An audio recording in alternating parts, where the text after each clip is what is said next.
I'm gonna go like this, and then I'm gonna go like this, and then I'm gonna move you guys. Okay. Okay. So I'm going to tell you the real quick story about the veggie sushi. So my husband and I are in Mission Bay, and we do not want to eat bar food. You know, everything you have to eat outside. So it's all these bars and stuff. So we're just walking and walking, and finally we see a sushi restaurant. It has a big sign, sushi. And I'm like, we can eat sushi. That's not bar food. We'll just eat there. He's like, okay. I mean, we literally walked around 2 miles. So we sat down, we ordered soup, and then I thought that the menu was really limited. It only had rolls, but all it had was rolls. It didn't have other food. And then it had like miso soup. So we got the miso soup, and it was not very good. Not very good at all. And then came the rolls. Let me make sure, get the sound off. I don't know why it's not going. And so, and his roll was a California roll, and it looked normal, but mine was a spicy tuna roll, and it looked weird. And I tasted it, and it tasted weird. And I thought, I'm not going to eat this. The last thing I need is food poisoning. This is not right. So I waved, you know me, yoo-hoo, yoo-hoo. And the waitress comes over, and she's training someone on top of that. And I said, there's something, I don't think you brought me the right roll. This isn't a spicy tuna roll. And she looked at it, she goes, oh yeah, that is. And I said, no, I taste it. It doesn't taste right. She goes, it's a spicy tuna roll. And I said, it's flaky. Is it cooked tuna? It's not. And she looked at me and she said, you know, this is a vegetarian restaurant. Of course, I did not know that, because the name of the sushi restaurant was Sushi. Who has a sushi restaurant and has vegetarian? It's like having a steakhouse and making it all tofu. And then I tasted it again. I said, oh, if it's plant-based, it tastes fine. No worries. And it was good. Once I realized what I was eating was tofu and not raw tuna, we were good. It was very funny. It was very funny. So that was that. Oh, and then I have to tell you some other really good news, making lemons out of limes, and I mean lemonade out of lemons. Some of you guys, I contacted you and I told you about my son, who he, all on his own, he put $500 together, and he went and he bought bags, and he put stuff in it like masks and hand sanitizers and wipes and shampoo and soap.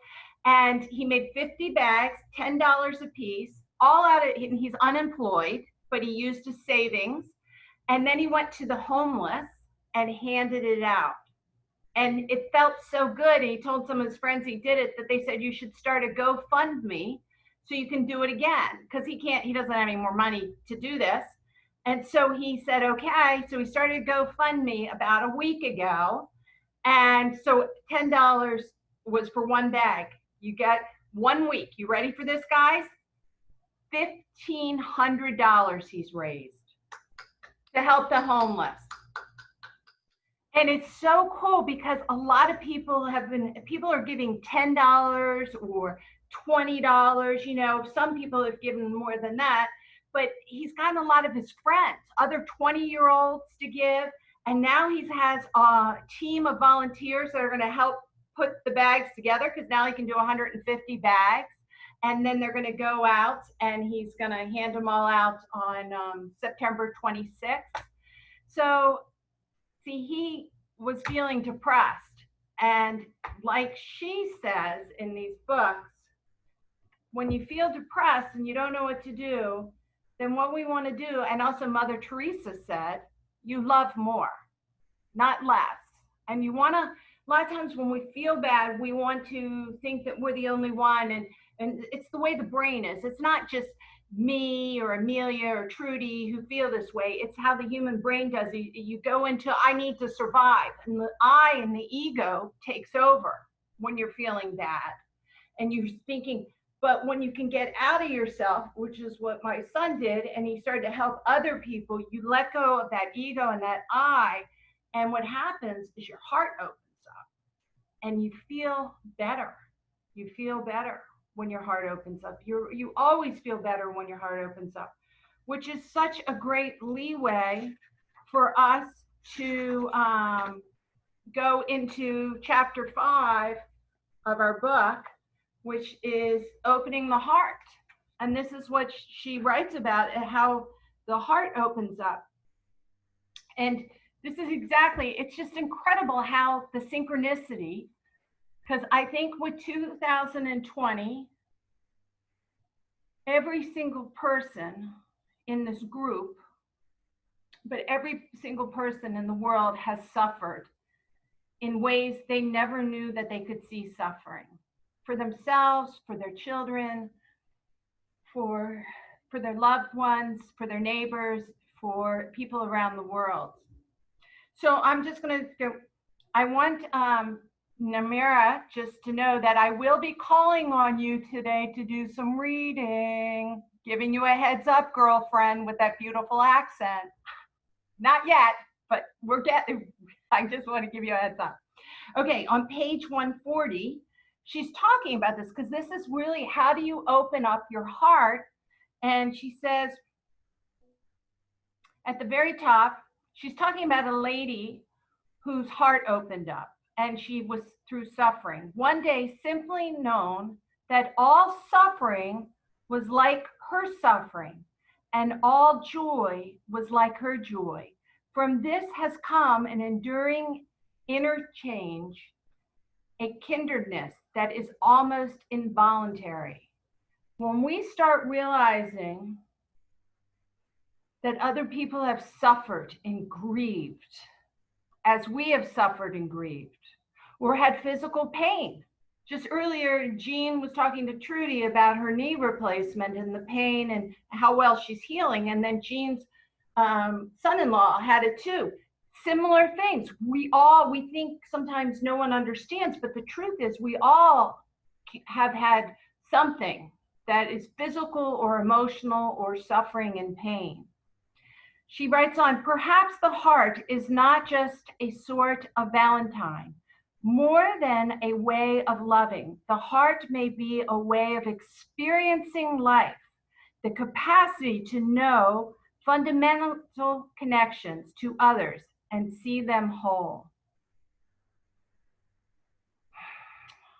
I don't want to talk too much about Lori's puppy that we're sending love to, but when I told my husband, he started to pray for him because he knows what that feels like. He connected with Lori in his law office down the hall because his heart opened by that story and his caring for her. That's what we're talking about. That's what we're talking about. Opening the love for each other and allowing ourselves to be vulnerable, because it's that vulnerability that allows us to connect. When I was able to connect honestly to myself, I found that I was connected to everyone else too. And that's what I mean about, we're going to get into that, but that vulnerability. If you shut yourself down and you say, I'm not going to cry, or I'm not going to grieve, or if this doesn't bother me, then you can't understand how someone else is grieving or how it's bothering somebody else. It's through your vulnerability that we connect with other people's vulnerability. It's not through, I mean, everyone here can say, oh, I can remember the best day of my life, and we all can be happy for that moment. But our hearts connect when we actually discuss one of the hardest days of our lives. That's where we feel like family. I don't need your support when it's the best day of my life. I mean, it's nice to have it. Don't get me wrong. Send it to me all the time. I'll take it, But when I really need to feel it is when we're all connected and when I'm feeling vulnerable. So in the book, on the next one, she talks about, and I'm not going to go into all the details of all the stories because there's so many, but she goes to Fiji and everyone smiles at Fiji, in Fiji. And to her, it was really weird because she had been in the city and people don't smile. People get locked in their own little world to get through, especially cities like New York and downtown cities. You're just like, and she's like, oh my God, They're saying hi to me. I just said hi to me again. But what it did was this incredible connection and slows you down. And I don't see that Barb McPhillips is on right now, but Barb made a pact in that she was working on herself, and she goes running, and she's living down near Santa Monica, and she says hi to everyone. She told me this is before this book, and she said it was incredible, Lindsay, because it got me out of my box as I ran. I just say hi, and then all of a sudden, even before I said hi to other people, they started to say hi back or hi to her first. So the energy flow, this invisible kind of energy flow we have, once you get that intention, it starts to flow. You have to initiate it, but once that love happens, people love you back without you even trying. It's beautiful. And then she goes on and she talks about when people have pain, a lot of times people don't know what to say to someone else. And really, all you have to say is, I'm sorry that you're having pain. Being present. So on page 144, the last paragraph, I really like this. The simple thing has not been that easy to learn. It certainly went against everything I had been taught since I was very young. I thought people listened only because they were too timid to speak or did not know the answer. A loving silence often has far more power to heal and to connect than the most well-intentioned words. I thought that was so beautiful. I had to learn that. And I think also a lot of, we don't have any men on this group.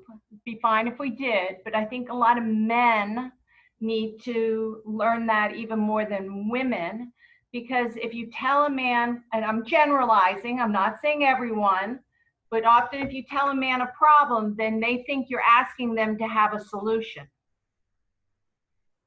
So they come back, and the truth is you don't want their solution. Sometimes I tell my problems to my friends or to my husband, and I don't want them to say anything. I just need someone to witness my pain. So I can just sit there. And this is what we have learned as we get older, is that sometimes we might not have the answer, but we can have the love. Just sit in the love for that person while they cry, or while they're sad, or while they feel overwhelmed. It's just a beautiful thing that you silence. My husband and I almost didn't make it when we were first dating, because he was very introverted. So when he got upset, he went inside and would shut down, and I couldn't handle the silence, and I would talk more. And all of a sudden it was me talking and he's running away. And I realized, wow, I had to realize this was not going to work. Me chasing him down verbally only annoyed him. So when he got upset, what he really wanted me to do was be quiet and give him some time to come out like a little turtle. If you ever see Randy, you guys can say, oh, you're a turtle. Come out and like kind of talk, and he wants to make sure I'm not going to react. Like emotionally women react, I'm afraid you're going to react, So I learned actually the power of silence in communication so much with him. He just wanted to come out, say something, and then wait to see if I reacted. If I stayed silent, then he came out further and he came out further, and then I got him. But now I can sit very quietly with him, and I had to learn how to shut up. It's really what I needed to do. And as soon as I stopped talking, he started to talk, but I had to go first. So then it goes on, and she talks about how she was on a flight with a man who spilled, I think it was a yogurt, and he had a stroke, not on the flight, but he couldn't move his arm anymore, and he spilled his yogurt, and he was embarrassed. And she had so much compassion for him and cleaned. The stewardess wasn't very kind in helping, and she cleaned him up, and he was very thankful. But who really was thankful was the airline stewardesses, when they realized the act of kindness that she was doing from her heart, that they actually ended up telling the pilot, because the pilot said something to her on the way out. And so she was kind of shocked that they were so shocked that she was kind. And so on page 147 at the bottom, it says, and she's reflecting on this acts of kindness that had happened. She says, perhaps we are no longer a kind people. More and more, we seem to have become numb to the suffering of others and ashamed of our own suffering. That's a huge part. This is huge. We do get numb. Not all of us, but some of us, but we get also, we're ashamed that we're not perfect. And so when we're suffering, we hide it. And then if someone else is suffering, we can't look at it because it triggers our own suffering and we're trying to hide our own suffering. Yet suffering is one of the universal conditions of being alive. We all suffer. We have become terribly vulnerable, not because we suffer, because we have separated ourselves from each other. And that is what I was talking about in the very beginning. It's our vulnerability. Humans are always vulnerable because we're always learning and growing. We always make mistakes. There's nothing wrong with that. That's the catalyst that brings us together, not pulls us apart. But we have to pretend. Well, we don't have to. Us don't. But we see a lot of our leaders and our educators to say, you need to be strong and stick it out and be tough and be the winner. And if you're not, then you're no good. You're a loser or something. And that just makes people hide and not grow, but get into their shell. So we, as compassionate human beings, have to allow ourselves to be vulnerable and allow other people to be vulnerable. So on the next page, 148, a patient once told me that he had tried to ignore his own suffering and the suffering of other people because he wanted to be happy. Yet becoming numb to suffering will not make us happy.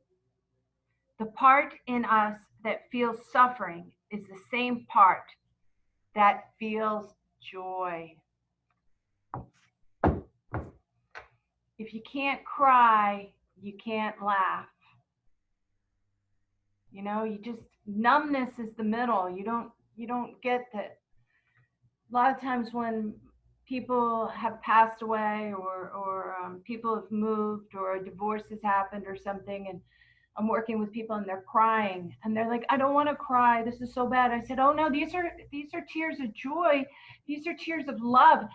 It's okay. You're mourning something you loved. I'm glad you're alive. Let's just cry. I'm glad you're alive right now. You're alive. And if you're alive and you can feel, that means you can love and you can have joy. So she goes on and she witnesses her godfather who died. And it was interesting. That's on page, just so you know, 150. And he was lying in the bed. And when she came in, she was very young, and he grabbed her hand and he said, I was waiting for you. And she sat there with him and he smiled. And then her mom left the room and she stayed and he died. He was waiting for her. And it was a special bond. And her mom actually sent her to therapy. They were afraid she was going to be traumatized by this, but she wasn't. She felt so present, so connected to this man and this act of love of him saying that it didn't traumatize. It was one of her most special moments in her life. She goes later on in the book, we'll talk more about that, how actually right at death, we can be most alive and help other people be alive. Way alive, way alive. Then I love this, guys. When we get together, we're doing this, sisters. Page 151, the caring visible. They took a stone, a group, and when someone was about to go to surgery or something, you had a group of friends. I guys want you to really envision this. You can do this with your family. So you get a stone, just an ordinary stone. These days we could paint it. And you give it to each person that's your friend, and that friend puts in something into the stone, the energy of wishing you well and understanding that they too had suffered and they too had survived, and that you had suffered before and you have survived. And all this beautiful energy goes into the stone. And then you get to take the stone with you to the hospital or to wherever you're going. And they were talking about how the doctors realized that this stone, it was a touch base that made people feel connected and loved and cared for, because all their friends and family had put the energy in the stone and that they needed the stone. Isn't that a beautiful act, a beautiful ritual? Something so simple that we all can do. A stone of love. I just love that. Yeah. So on page 152, someone said, I put in determination into this stone for you. I put in faith into the stone for you. There's just, you put in whatever you want. And at the end of this 153, it says, ritual is one of the oldest ways to mobilize the power of community for healing. Think about that. Isn't that true? It makes the caring of the community visible, tangible, and real. Ritual is a beautiful thing. As long as you understand that you're doing a ritual from intention, that's open and you're aware of it. So it's just not matter of fact, like, hey, this is what we do and we got to do it, but you don't have any feeling. That wouldn't mean anything.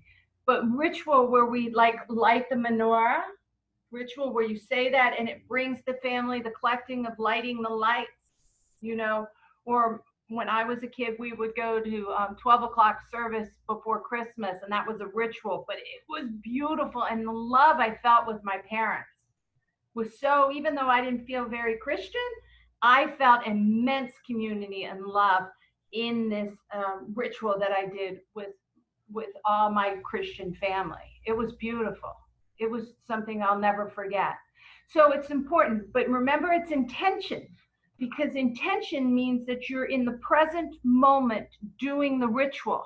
It's not just a habitual act, like eating popcorn while you're watching a movie, which I do, which is not good. She goes on and she talks about a gentleman who was a survivor of a concentration camp. And he had a really hard time trusting people and trusting strangers, obviously, because he made it through a concentration camp. And so he said he went and they were on a retreat. Rachel did a lot of retreats for either medical students or doctors or cancer people who are now healing from cancer. And he said that in his mind, he had talked to God, this gentleman, asking God what all was this about, and had received comfort. And then she said she was touched, and she said, what did God say? Now, I can't say it in his accent, but he's like, oh, Rachel, I say to him, God, is it okay to love strangers? Remember, he was in a concentration camp. And God says, Yitzhak, thus is a stranger. You make strangers. I don't make strangers. I love that. I love that. And it's very interesting because I do have some very close relatives who everyone is a stranger. If they don't know them, they're a stranger. And so therefore there might be fear or ill. That's they feel on guard. And myself and my husband, we're not like that. We don't think everyone is a stranger. We think everyone is a friend. We just don't know their name yet. And when you walk up to them, you're like, hey! They're like, it's Lindsay. And they're like, Joe? I'm Joe. Good. Nice to meet you for the first time. I always say to babies, sometimes I whisper in their ear. And I always say, it's nice to see you again. Because I'm saying that to babies I'm saying my God in you is recognizing the God in them. So I like to say that to little kids. It's nice to see you again. You'll be interesting. Say that to a little kid a lot of times before they're 4. And sometimes they'll say stuff to you back, go, oh, it's nice to see you. They kind of get it. At least I feel that they get that they have the experience of God. When my son was 3, he came down the steps at my house, the one that my ex is trying to sell. And he said to me, Mom, I have something to tell you.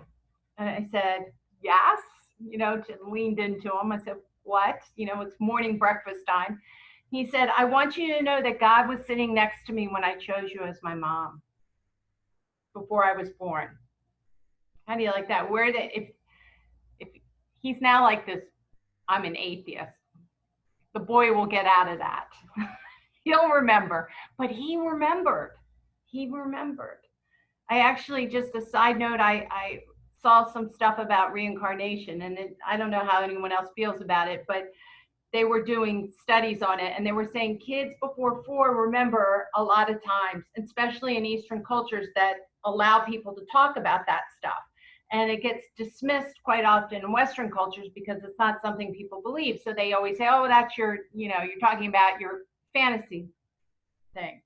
So true or not true, I don't know. But next time you see a little kid, whisper them and say, it's nice to see you again, and see what they say.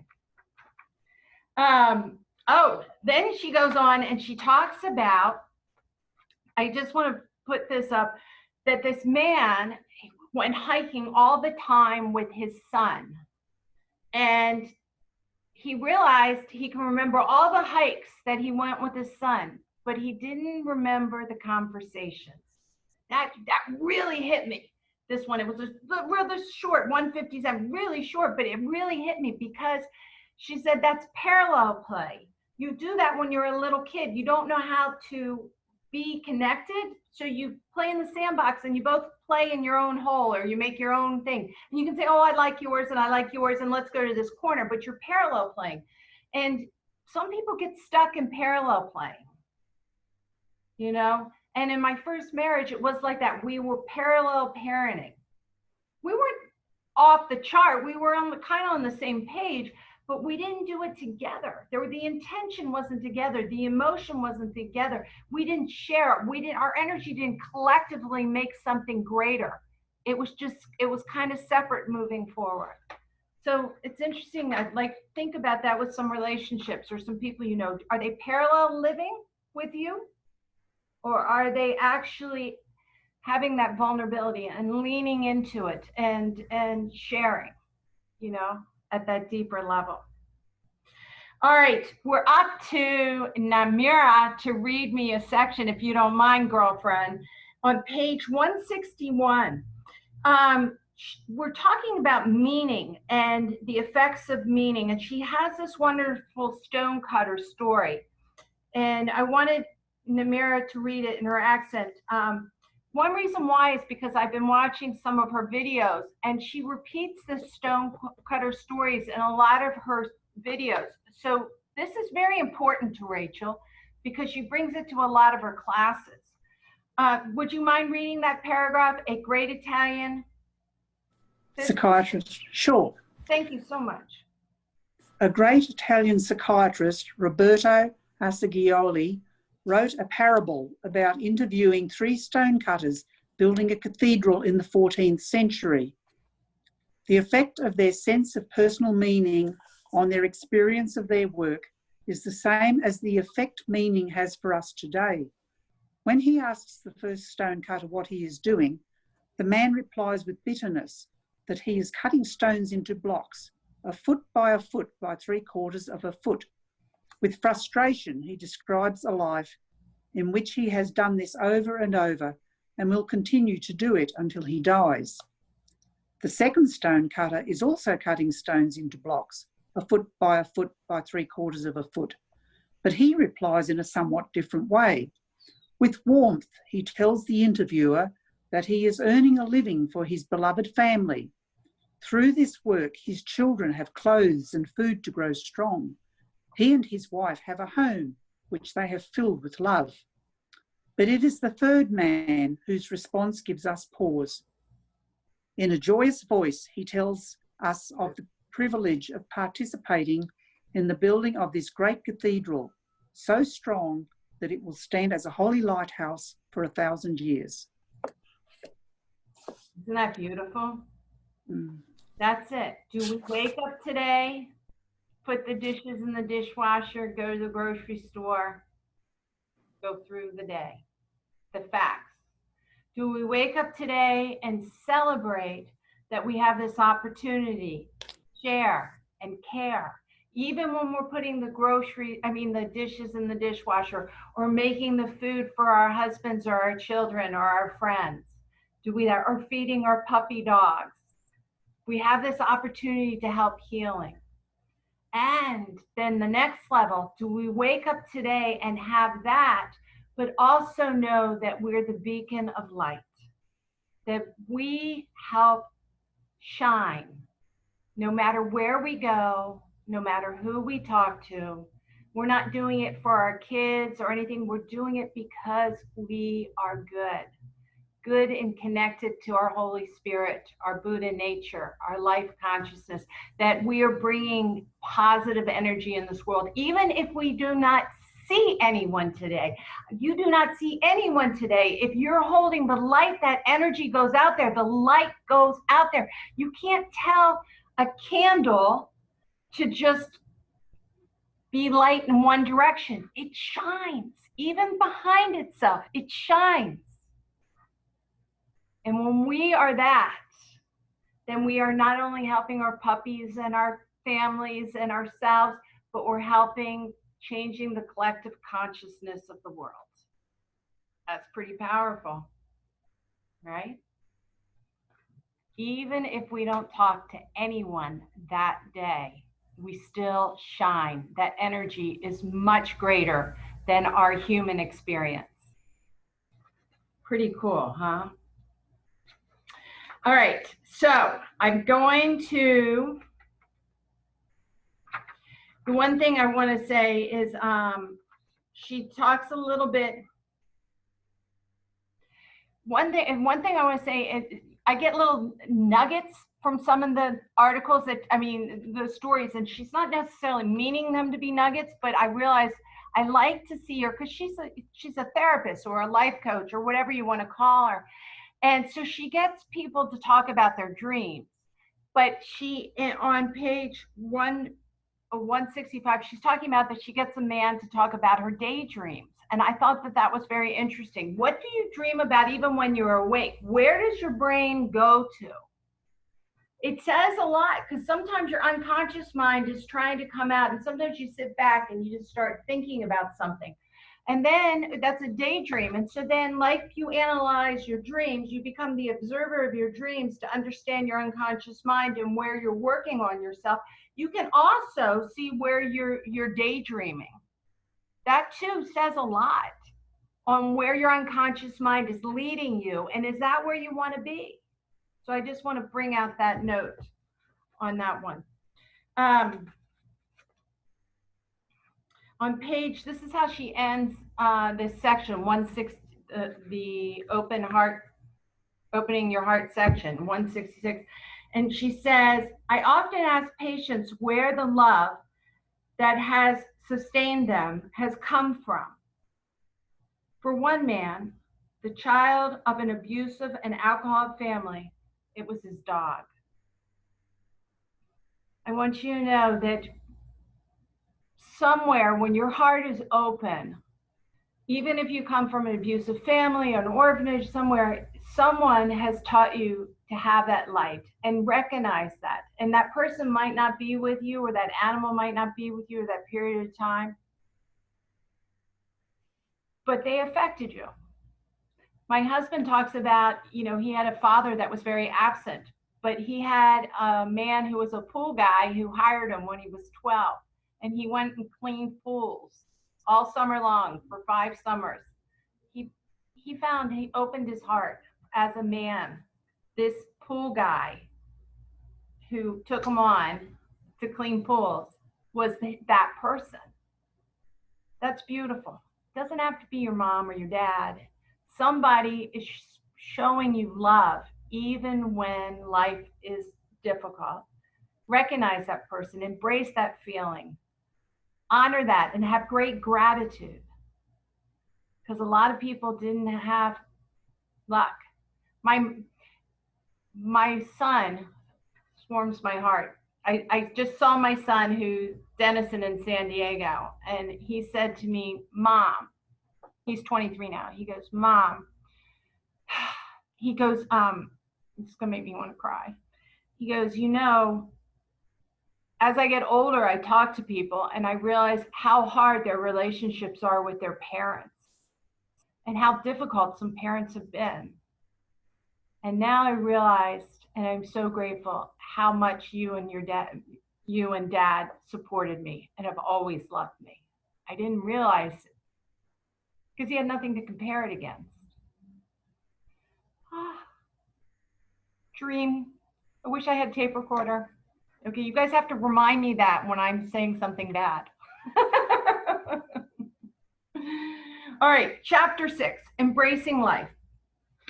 So she goes on and she talks about that we have to embrace all of our life, not just, you know, the good. And she talks about how they had all these puzzles. And when she was a little girl, the dark pieces scared her. So she, in her family, so she would go and grab the dark pieces and hide them. And then her mom's trying to put together this puzzle. I can't get, and here in this pandemic, I totally understood what she was talking about, because we've all probably put together at least one puzzle in this time period. And then her mom realized what was going on. She's like, get me the dark pieces. And then they had to use the dark pieces to make the picture complete. And that became a huge analogy in her life, that's what life's about. It's not about just the good times. It's about embracing all of life and even the dark sides. And she goes on and she says on page 171 at the top, over the years, I have seen the power of taking an unconditional relationship to life. I am surprised to have found a sort of willingness to show up for whatever life offers and meet it rather than wishing to edit and change the inevitable. Many of my patients also seem to have found their way to this viewpoint. In other words, to embrace the dark side, not wish it to be gone. A little further down it says, I have let go of my preference and I am living with an intense awareness of the miracle of the moment. The miracle of the moment. Or in the words of another patient, when you are walking on thin ice, you might as well dance.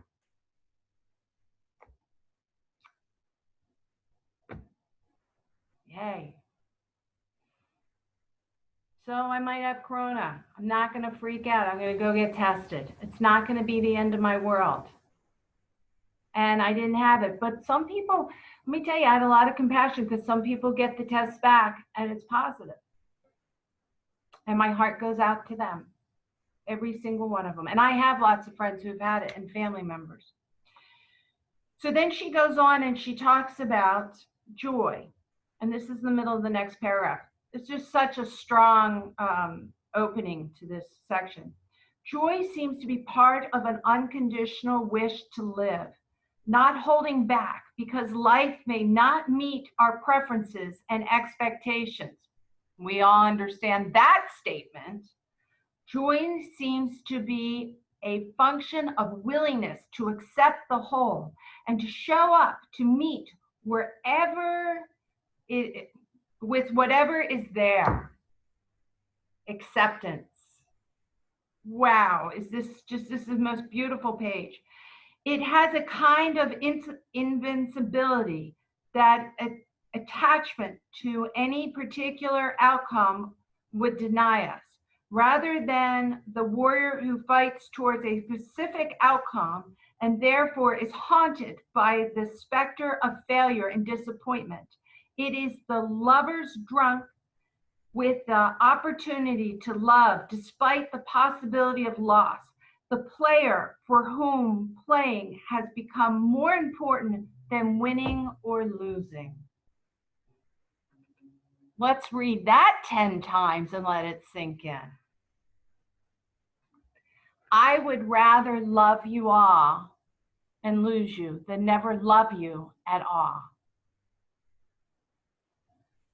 But when loss comes, that's part of it. But I'm going to step up to life and say, I'd rather try. And if it doesn't work out, I try not to think of it as a failure. I practice thinking of it, well, it's a change of direction. But that's okay. That's okay. This whole section is just so powerful. On the next page, it says, actually, I'm going to get in the mirror. Are you up for reading again? Because it's so good. I don't want to trip it up. Can you read to the degree that we can relinquish to the end of the page? So it's like the Sure. Thank you. To the degree that we can relinquish personal preference, we free ourselves from win-lose thinking and the fear that feeds on it. It is that freedom which helps a team to go to the Super Bowl. An adversarial position may not be the strongest position in life. Freedom may be a stronger position than control. It is certainly a stronger and far wiser position than fear. There is a fundamental paradox here. The less we are attached to life, the more alive we can become. The less we have preferences about life, the more deeply we can experience and participate in life. This is not to say that I don't prefer raisin toast to blueberry muffins. It is to say that I don't prefer raisin toast so much that I am unwilling to get out of bed unless I can have raisin toast, or that the absence of raisin toast ruins the whole day. Embracing life may be more about tasting than it is about either raisin toast or blueberry muffins, more about trusting one's ability to take joy in the newness of the day and what it may bring, more about adventure than having your own way. Kind of great, huh? Life is an adventure. Have intention, set goals, and then go into the adventure of it and allow it to unfold and go, oh, so this is today. Oh, this is today. I'll find something in here. Oh, now this is today. She goes on, and I'm going to jump a little bit into page 177. And she talks nicely about a lady, but I want to jump to her dialogue with her dad. Her dad goes on this car trip. They go through this holiday, and every place they land, they don't have the right car for him. And he's like, but they upgrade him every single time. So he's going around and he's being upgraded into all these great cars. And then at the very end, she talks to him, and he said, she says, it was really nice. This is how his comment, like, did you have a good time? It was really nice. Too bad they never had the right car for us. And he was absolutely serious. Isn't that so many people? They have an expectation and they're missing out that there's miracles and beautiful things. It's like when they told me they didn't have my room, I was like, oh, and you're going to be upgraded. I'm like, yay, right? Or if, like my husband, we actually sat down in a restaurant and then he said, I don't want to eat here. It's bar food again. So I'm like, oh, okay. So I didn't get upset. I'm like, okay, let's move on. Then we went to the sushi restaurant and we sat down, and then it ended up being weird. And then we started laughing, and I said, I'm so happy. I'm happy this happened. If it didn't happen, I wouldn't have this great story to tell you guys. I will never, ever forget the time I had plant-based sushi, and it was like having this huge conversation with the waitress who's insisting it's perfect. And I know that's food poisoning. And that will document, that is what I will remember on this trip to San Diego. If that didn't happen, the day would blur together. So it was funny. Who cares? I don't care that I ate $50 worth of plant-based sushi. I had fun with my husband and we got a kick out of it. But that's seeing that we got a better car instead of seeing we didn't get what we paid for, right? That is life.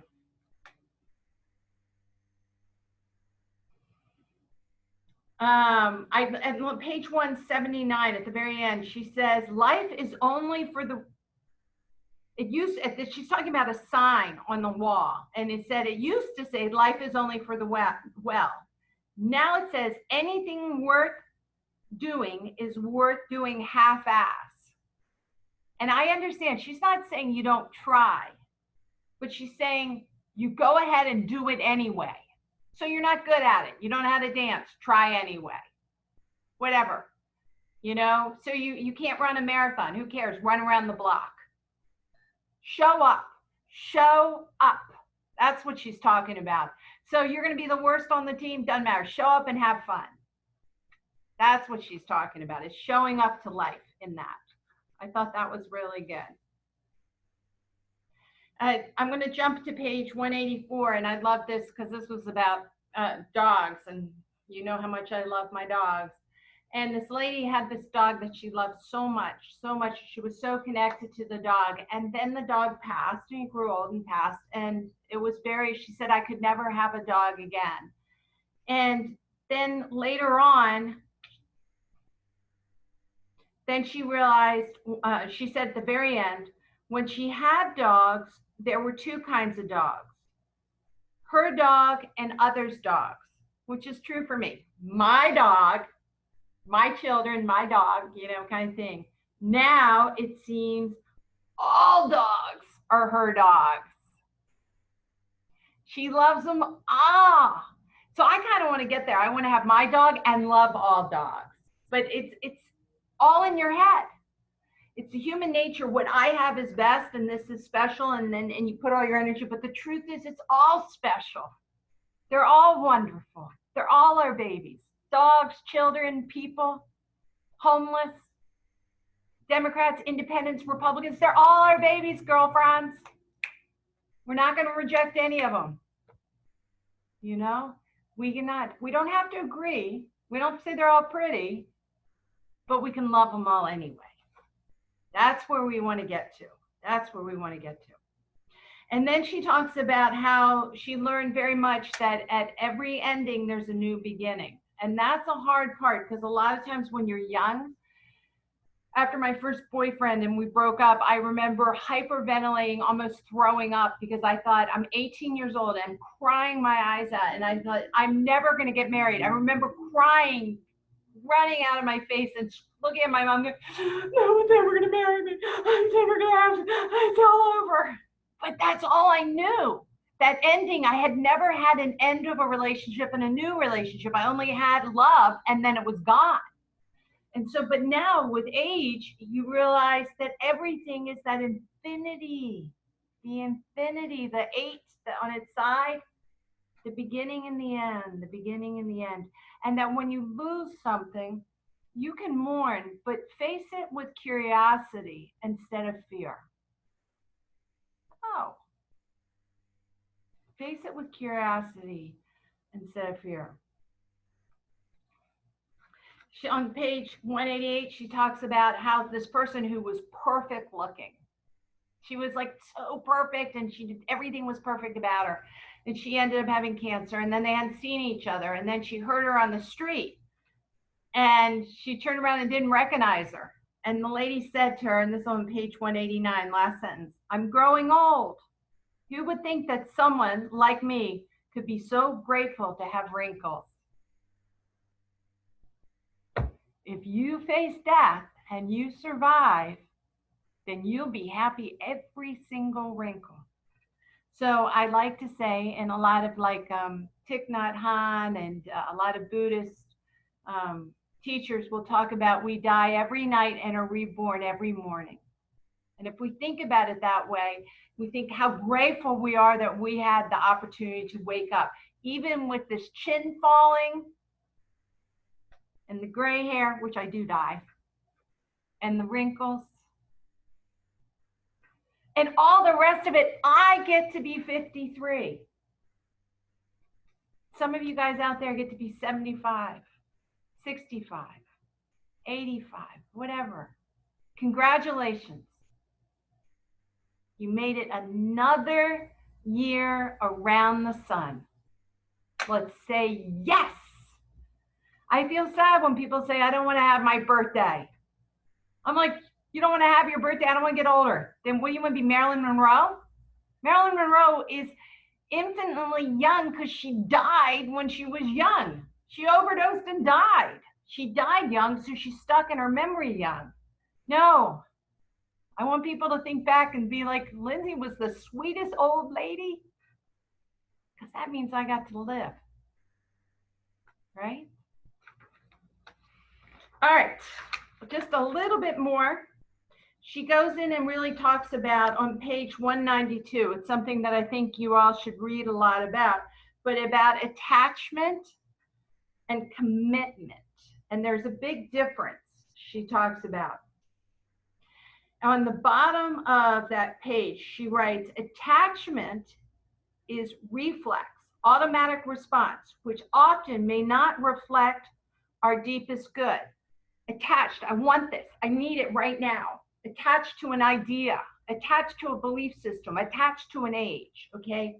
Commitment is a conscious choice. That's different, okay? And align ourselves with our most genuine values. So you can have a commitment to a belief system, but are you attached to it because it's like a habit and it's been trained, or did you actually commit to it? Like in my marriage, I always say to my husband, I don't need to be married to you. I want you to know that. I don't need you. I choose to be with you. It's way different. I'm not trapped.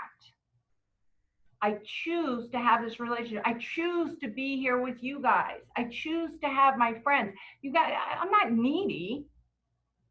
You know, I don't need someone to take care of me. I can take care of myself.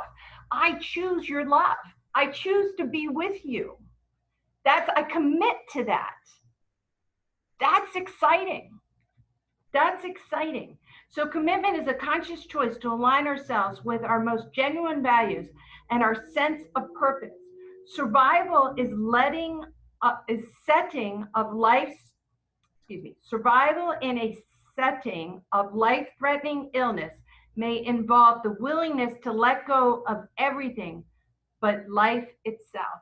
So in other words, sometimes when she's talking about when you have cancer, you let go of your hair, you let go of your body, you let go of your age, you let go of your health as you're doing chemotherapy. You have to let it all go and not be attached to it so you can survive, right? So you can survive. And then the next one, he's talking about someone who was talking about eating cookies. And he's talking about that he used to think happiness was like having a cookie. I'd like to stop learning how to live after, it's like I stopped learning how to live after I was a kid. When I give up my son's cookie, when I give my son a cookie, he is happy. If I take the cookie away or it breaks, he is unhappy. But he is 2.5 and I'm 43. It's taken me a long time to understand that cookies will never make me happy for long. The minute you have a cookie, you start, and it starts to crumble, or you start to worry about it crumbling, or about someone taking it to take it away from you, you know, you have to give up a lot of these things to take care of the cookie, to keep it from crumbling and be sure that no one takes it away from you. You may not even get a chance to eat it because you're so busy trying not to lose it. Having a cookie is not what life's about. And at the very bottom, he writes, damn, I guess life is the cookie. That is kind of human nature. And we see that with the Second Amendment. I just want to say, people are attached to have their guns. And they're like, and then they stop thinking. They're not even going out and shooting their guns. They're not doing anything with their guns. They're just so worried that someone's going to take away their guns that they freak out about their guns, and they got to keep their guns and and then all of a sudden it's all about keeping their guns. But why do they even have their guns? And she's like, don't get like that about guns or anything else. Don't be overly attached to anything like that, because then you forget why you're actually here.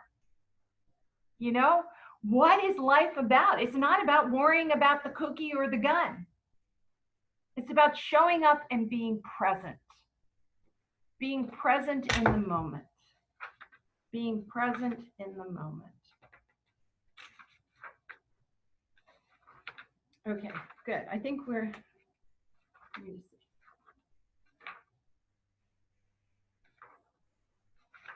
And so the last part of this chapter that I thought was really good and I want us to touch base on is she had a lot about how she used plant therapy and how they've used plant therapy.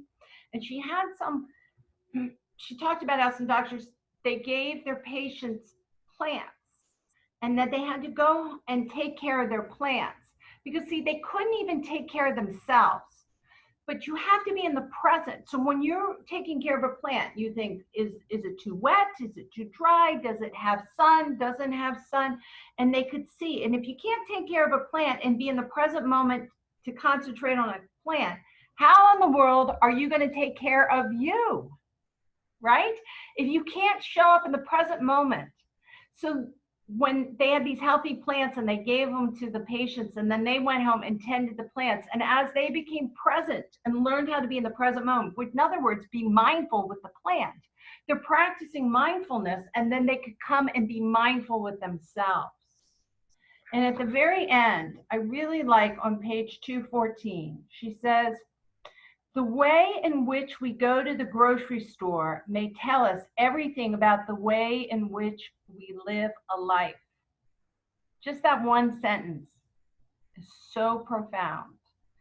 How do you show up at a grocery store? Because you're in your habitual, habit-formed self, and you're not like thinking, oh, I'm in church, or I'm going to the synagogue, or I'm going to be super wonderful, or whatever. You're not really there. You're just like, I need to get eggs, and I better not forget the bread this time, you know?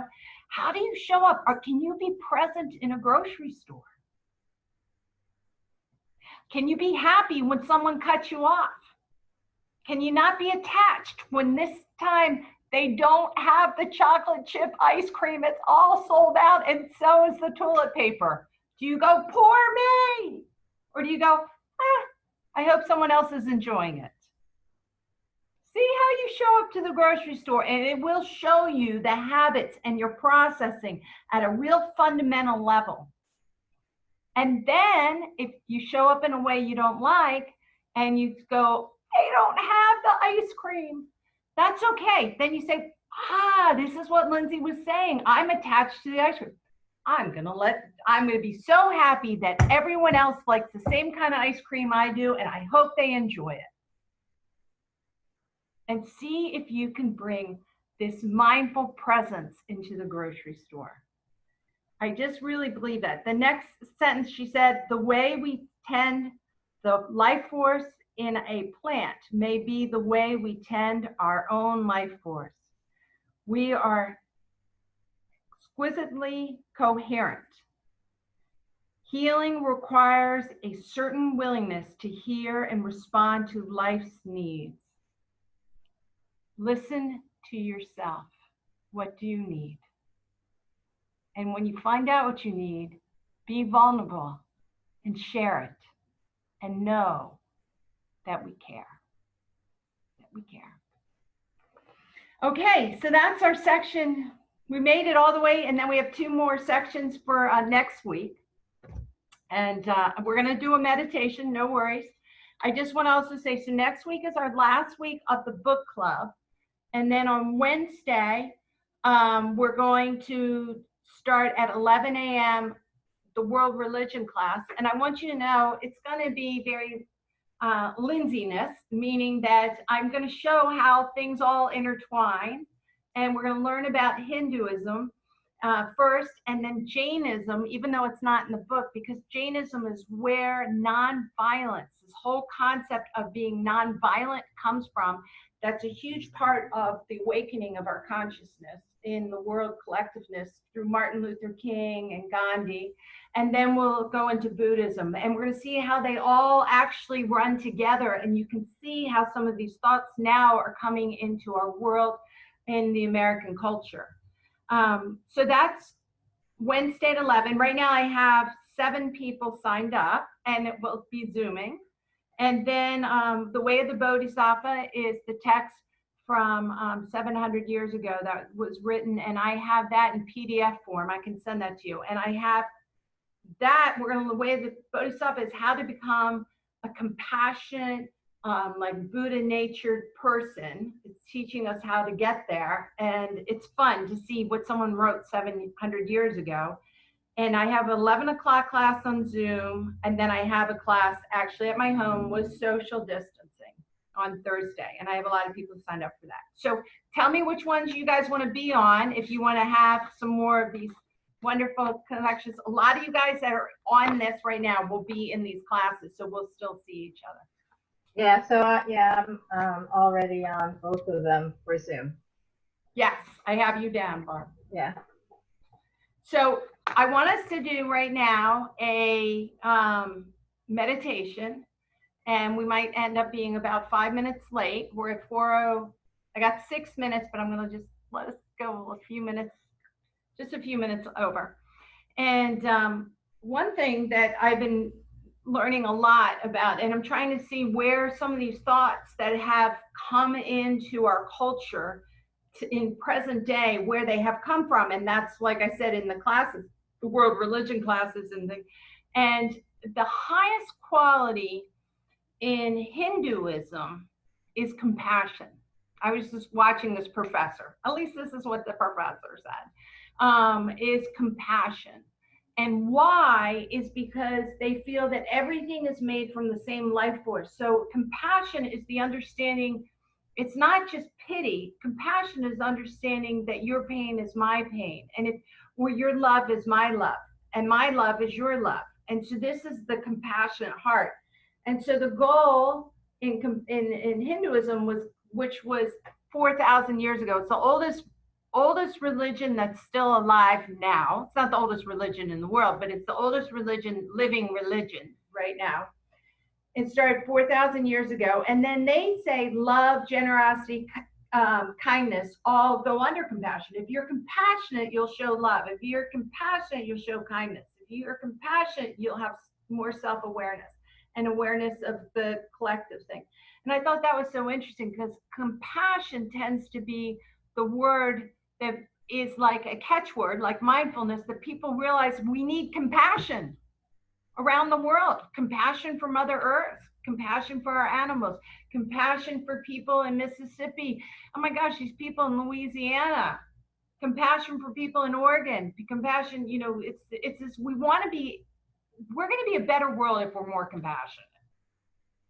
If we just care more. So that really is the seed. Compassion came out way before any other religion, and that concept has now gone into all the other religions. So what I want to do for our meditation right now is I want to talk about pausing and being present, because I understand compassion is something we want to have, or mindfulness. But if we're not in the present moment, if we don't pause from an emotion that we're having, and I'm not saying we can't have that emotion, but if we're not aware that we're having an emotion and pause and then put ourselves in the present moment, then it's hard for us to shift if we need to shift, or celebrate when we need to celebrate more. So the basis of meditation, what's going to teach you, is how to pause and be in the present. Be present with each other. Present moment. My husband and I have now started a new ritual in which we pick an intention every morning together. We say, so what's our intention of the day? And it kind of, it's not my intention, it's not his intention, it's our collective intention. So we pause and we pull ourselves, it pulls us right into the present moment, and we kind of read where we're at and what we want to go forward with. So we know that this is our baseline. And we've had some other, everyone has drama. We have a little family drama going on, which is fine, but he's like, we're sticking with gratitude again. I was trying to switch it today. He's like, no, I got to be in gratitude, because gratitude pulls you in the present moment really fast. And he needs that anchor right now to stay conscious and stay balanced. So he's like, let's be in the present moment with gratitude all day. So every time I see him, not every time, but when I see him, I'm like, I'm so grateful you're here. You know, something cute like that. So what we're going to do is we're going to pause. We're going to be in the present moment. We're going to breathe in healing. And then we're going to breathe out love. And then we're going to breathe in humanity, meaning, because what we've been learning about, that we all have suffering and we all have it. So the humanity of the world. And then we're going to breathe out our connection and understanding, because we all have similar humanity, anger, love, sadness, grief, whatever it is, that's humanity. But then we connect because of our humanity. Then we'll breathe in commonality once again, and then we'll breathe out compassion. And then we'll just sit with it for about 3 minutes. How's that sound? Okay. Okay, so everyone go ahead and get themselves in a dignified seat where you sit up straight, but you feel comfortable. And then relax your shoulders. I always check and allow my jaw to drop. I check in between my eyes, allow my eyebrows to relax.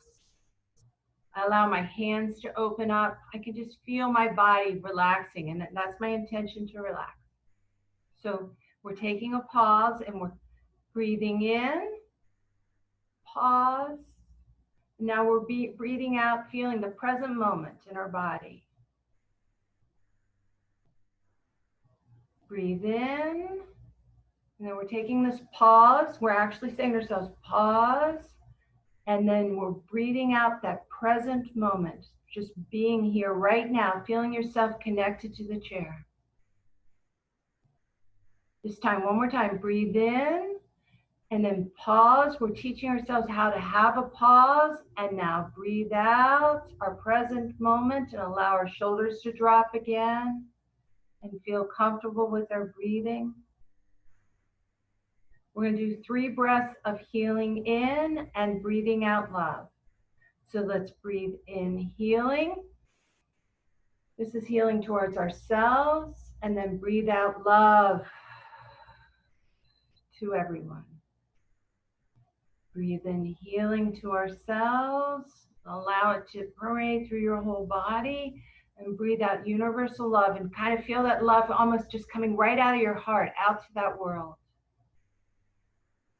Breathe in again, just emotional, physical healing. Send it to any part of your body that needs it. And then universal love. Let it just fly out. Just feel so good sharing that. You're sharing the love and healing to everyone else. Now we're breathing in humanity, meaning everyone's emotions. You understand that they all have this going on. They have all these emotions. You're breathing it in and connecting with everyone. And then you're breathing out understanding. Just breathe out understanding and that connection with them. You're breathing in humanity of the beginning of history. Everyone has had these emotions. You're okay with that. This is your connection, and you breathe it out, and you just embrace the understanding and connection, and you send out that they're not alone. And this is your breathing in, that you are not alone. You can feel it, that everyone can connect with you, and breathe out that you can connect with everyone. This time we're breathing what we have in common. This beautiful heart, this peace that everyone has inside. Bring in your commonality, and then breathe out compassion to everyone that needs it in the world, including yourself. You are part of this world. You are the light. Bring in what we have in common. Breathe it in And breathe out compassion and feel the compassion and just the connection and the love that you can have for everyone. And then breathe in our community of our Sangha group here, right here. Breathe it in, and that we're all in this together. And then breathe out love to our group, our wonderful, beautiful group, and the healing energy to our families and our friends of our group and our animals. And let's just sit with this peace for 2 minutes and just follow your breath. And just if you need things, pick one. Breathe in healing and breathe out love. Whatever's radiating with you, and just sit with it.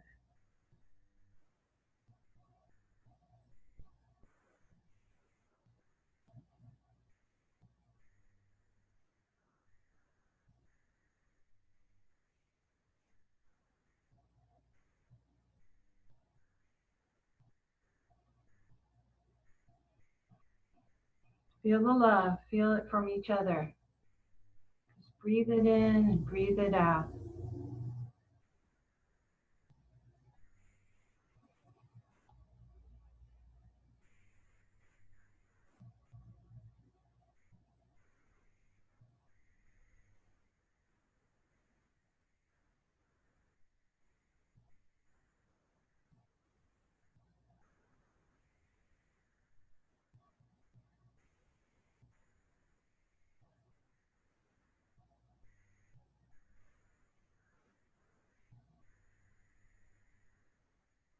Just enjoy this moment together. We are so grateful and so fortunate to have each other. Just to sit with our breath. Let's do one more minute because it feels so good.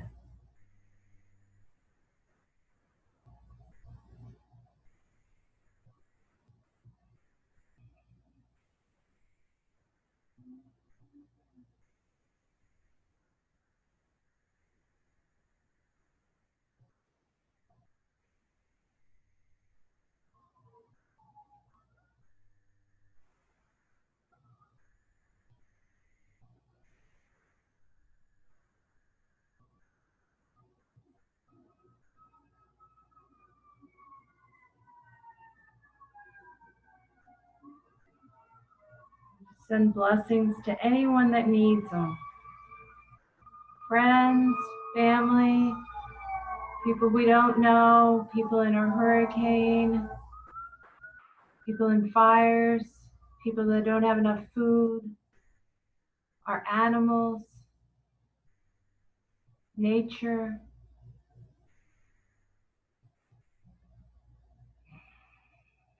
Send love to people that you don't even get along with. May they have peace. May we all sit in peace and have compassion. So let's breathe in great gratitude for self and great gratitude to all of us collectively, and be thankful for this Sangha group and this class. And when you're ready, open your eyes and come back to class.